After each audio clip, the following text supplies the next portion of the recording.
पेपरफुटी भारतावर पडलेला अणुबॉम्ब आहे. शिक्षण व्यवस्था उद्ध्वस्त करण्याचं हे कारस्थान असल्याची टीका संजय राऊतांनी केलेली आहे. यासह पेपरफुटीमध्ये भाजप सूत्रधार असल्याचा आरोप देखील राऊतांनी केलाय. याला प्रत्युत्तर देत नवनाथ बन यांनी काँग्रेसवर आरोप केलेले आहेत. मोठेगावकरनं काँग्रेसचा प्रचार केला. राऊत काँग्रेसला जाब विचारणार का, असा सवाल नवनाथ बन यांनी केलाय. तुमच्याच राज्यामध्ये नीटचं काय झालंय? नीट मारली ना युवकांची, भाजपनेच. हे सगळे लोक भाजपचे आहेत. नीटच्या पेपर लीक प्रकरणामध्ये भारतीय जनता पक्षाचंच सूत्रधार म्हणून नाव घ्यावं लागेल. हे सगळे लोक जे अटक केले आहेत हे सगळे भाजपचे कार्यकर्ते आहेत. प्राध्यापक, क्लासवाले, अमुकवाले, या सगळ्यांना भाजपचं संरक्षण आहे.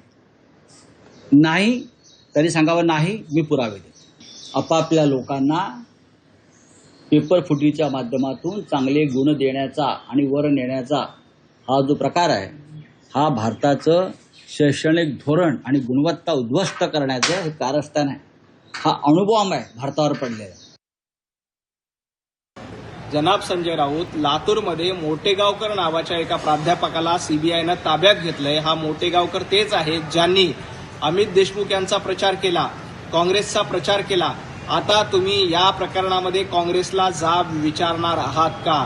नीट पेपर फुटी प्रकरणी काँग्रेसचा थेट सहभाग होतोय. या प्रकरणामध्ये संजय राऊत काही बोलणार आहात की त्यांची दातखिळी बसेल? याबद्दल संजय राऊतांनी आधी उत्तर दिलं पाहिजे.